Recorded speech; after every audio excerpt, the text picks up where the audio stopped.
जय श्री कृष्णा दोस्तों, राधे राधे। यह अमावस्या सुख संपत्ति और सौभाग्य की प्राप्ति के लिए विशेष फलदायी है।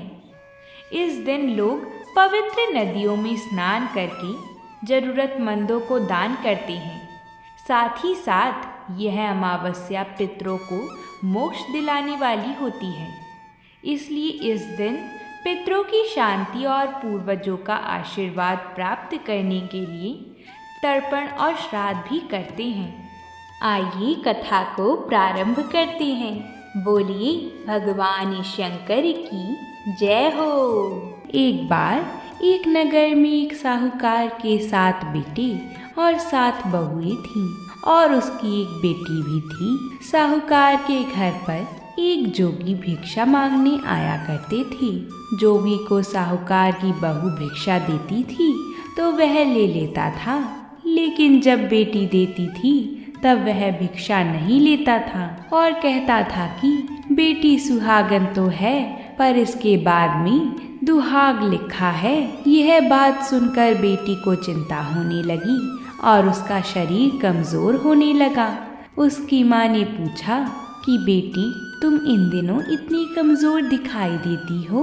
तब उसने बताया कि एक जोगी भिक्षा मांगने आते थे जो कहते हैं कि बेटी है तो सुहागन, लेकिन उसके नसीब में दुहाग यानी दुख लिखा है। यह बात सुनकर उसकी माँ ने कहा कि कल मैं सुनूंगी। अगले दिन जब जोगी भिक्षा लेने आए तो उसकी माँ छुप कर बैठ गई। जब बेटी भिक्षा देने लगी तो जोगी ने वही बात फिर से बोली। इतनी बात सुनकर उसकी माँ बाहर निकल कर आई और वह बोली, एक तो हम तुम्हें भिक्षा देते हैं और तुम हो कि ऊपर से हमें गाली देते हो। तब जोगी बोला कि मैं गाली नहीं देता, जो सच है वही बोलता हूँ, जो इसके भाग्य में लिखा है वही कहता हूँ। माँ ने जोगी से कहा कि तुम्हें यह पता है कि इसके भाग्य में दुहाग लिखा है, तो यह भी बता दो कि यह कैसे दूर होगा। तब जोगी बोला कि 7 समुंदर पार एक सोना धोबिन रहती है जो सोमवती अमावस्या का व्रत करती है। अगर वह आकर अपना फल दे दे तो इसका निवारण हो सकता है, नहीं तो विवाह होते ही इसके पति को सांप डस लेगा। यह बात सुनकर माँ बहुत रोने लगी और सोना धोबिन की तलाश में जाने लगी। चलते चलते रास्ते में तेज धूप पड़ने लगी तो साहूकारनी एक पीपल के पेड़ के नीचे बैठ गई। उस पीपल के पेड़ में एक गरुड़ पक्षी का घोंसला था जिसमें गरुड़ का छोटा बच्चा था। साहूकारनी को घोंसले के पास एक सांप जाता दिखाई दिया तो उसने उस गरुड़ के बच्चे को बचाने के लिए उस सांप को मारकर डाल के नीचे रख दिया।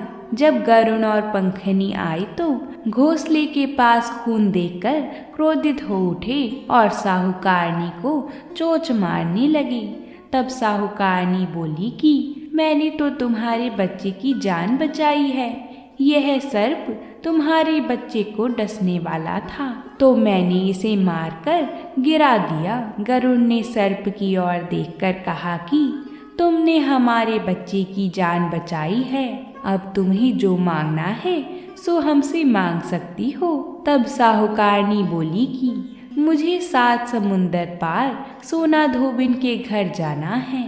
गरुड़ ने साहूकारनी को अपनी पीठ पर बिठाकर 7 समुंदर पार सोना धोबिन के घर छोड़ाया। वहां जाकर साहूकारनी ने सोचा कि सोना धोबिन को कैसे राजी किया जाए। सोना धोबिन के 7 बेटे बहू थे। उसकी 7 बहुएं काम को लेकर रोज लड़ाई करती थी और काम भी नहीं करती थी। रात को जब सब सो जाती तो साहूकारनी सोना धोबिन के घर पर जाती और घर का सारा काम कर देती। गायों को नहलाती, घर की साफ सफाई करती, रसोई का काम करती, चौका बर्तन करती, आटा पीसती, कपड़े धोती, पानी भरती और दिन होने से पहले चली जाती। सुबह जब बहुएं उठती तो बहुएं सोचती कि यह सारा काम कौन कर रहा है, लेकिन कभी एक दूसरे से पूछती नहीं कि यह सब काम किसने किया है। एक दिन धोबिन ने कहा कि तुम आजकल लड़ती भी नहीं हो, काम भी ठीक कर रही हो। तो बहुओं ने कहा कि सासू जी, काम तो हमें ही करना पड़ता है, चाहे हम लड़कर करें या राजी से करें, इसलिए लड़ाई करने का क्या फायदा। सोना धोबिन ने सोचा कि आज देखा जाए कि कौन सी बहू काम करती है और वह रात को सोई नहीं। उसने देखा कि रात को एक स्त्री आई और पूरा काम करके जाने लगी। तो सोना धोबिन ने बोला कि तुम कौन हो और तुम्हें ऐसी क्या ज़रूरत है जो तुम इतना काम कर रही हो। साहूकारनी ने कहा कि ज़रूरत है तभी इतना काम कर रही हूँ। सोना धोबिन ने पूछा कि तुम्हें क्या चाहिए।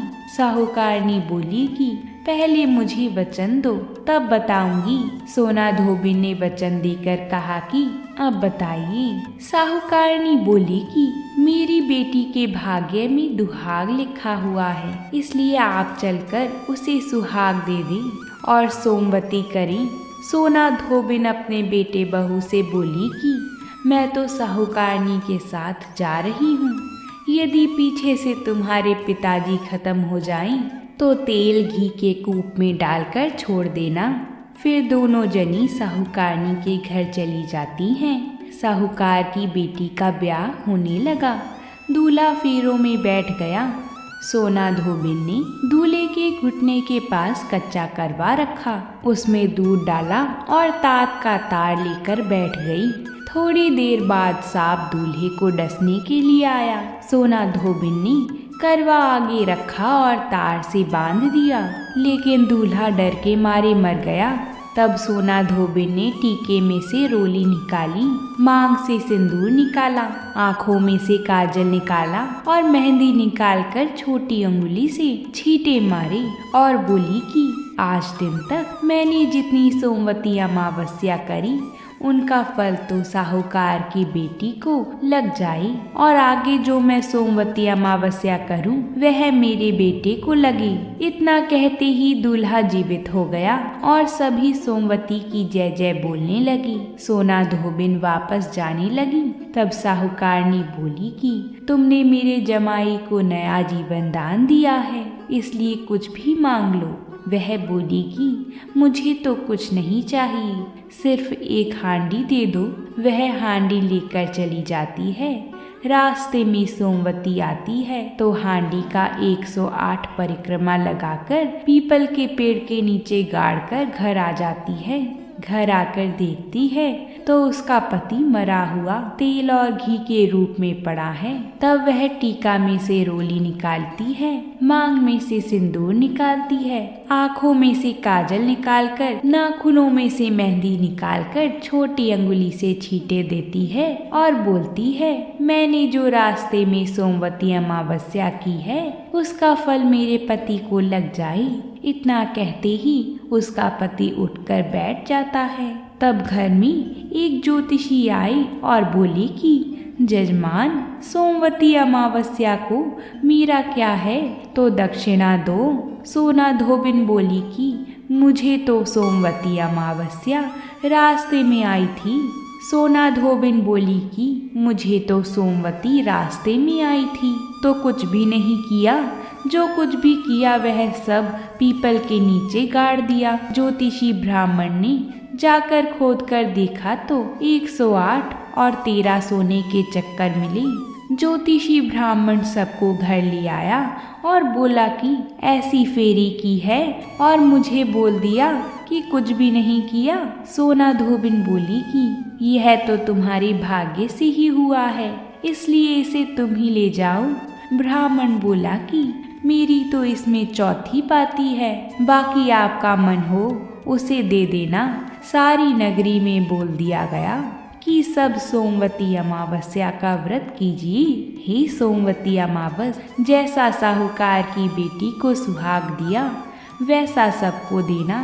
बोलिए भगवान शंकर की जय हो। अब हम अमावस की दूसरी पौराणिक कथा को प्रारंभ करते हैं। तो आइए कथा को शुरू करते हैं। प्रेम से बोलिए पीपल पतवारी माता की जय हो।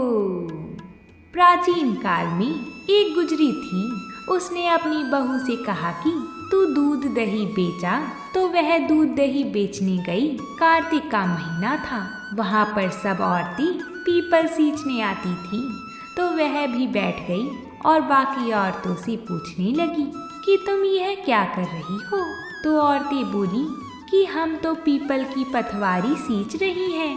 तो उसने पूछा इससे क्या होता है। औरतों ने जवाब दिया कि इसके करने से अन्य धन मिलता है, वर्षों का बिछड़ा हुआ पति मिलता है। उस गुजरी ने कहा कि तुम तो पानी सींच रही हो, मैं तो दूध दही से सींचूंगी। उसकी सास रोज कहती कि तू दूध दही बेचकर पैसे लाकर दे। तो उसने कहा जब कार्तिक का महीना पूरा हो जाएगा तब मैं लाकर दूंगी। और कार्तिक का महीना पूरा हो गया। पूनम के दिन गुजरी ने पीपल पतवारी माता के पास धरना लेकर बैठ गई। पीपल ने पूछा कि तू यहाँ क्यों बैठी है। उसने कहा मेरी सास दूध दही के पैसे मांगेगी। तो पीपल ने कहा मेरे पास पैसे नहीं हैं, यह पत्थर डंडे पान पत्ते पड़े हैं, वह ले जा और गुल्लक में रख देना।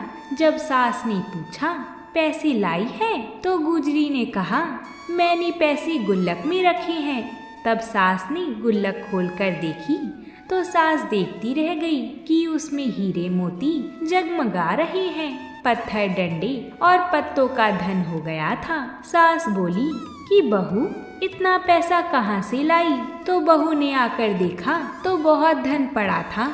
तब गुजरी ने कहा सासू जी मैंने तो 1 महीने दूध दही से पीपल पतवारी को सींचा था और मैंने उससे धन मांगा था। तो उन्होंने मुझे पत्थर डंडी और पत्ते दिए थे जो मैंने गुल्लक में रख दिए थे और वह हीरे मोती हो गए हैं। तब सासू जी ने कहा कि अब की बार मैं भी पतवारी माता को सींचूंगी। सास दूध दही तो बेच आती थी और हांडी धोकर पीपल पतवारी में रखाती थी और बहू से कहती थी कि तू मेरे से पैसे मांग। तो बहू ने कहा कि कभी बहू भी सास से पैसे मांगती है। तो सास बोली कि तू मेरे से पैसे मांग। तो बहू ने सास से दूध दही के पैसे मांगे।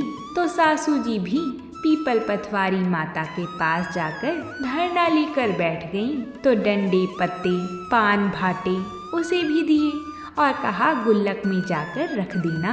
फिर घर आकर सास ने गुल्लक में वह सब कुछ रख दिया। बहू ने जब पैसे मांगी तो सास बोली कि गुल्लक में रखे हैं। फिर बहू ने गुल्लक खोलकर देखी तो उसमें कीड़े मकोड़े चल रहे थे। गुजरी ने सास से कहा यह क्या है। तो सास देखकर बोली कि पीपल पतवारी माता ने तेरे को तो अन्य धन दिया और मुझे कीड़े मकोड़े दिए। तब सब बोले कि बहू तो सच से सींचती थी और सासू जी तुम तो धन की भूख से सींचती थी। इसलिए हे पतवारी माता जैसे बहू को दिया वैसा सबको देना और जैसा सासू जी को दिया वैसा किसी को मत देना। तो बोलिए पीपल पतवारी माता की जय। अगर आप सभी को ये कथा पसंद आई है तो कमेंट बॉक्स में हर हर महादेव ज़रूर लिखें और हमारे चैनल को ज़रूर लाइक करें क्योंकि हम आप सभी के लिए व्रतों से जुड़ी कथाएं लाती रहती हैं।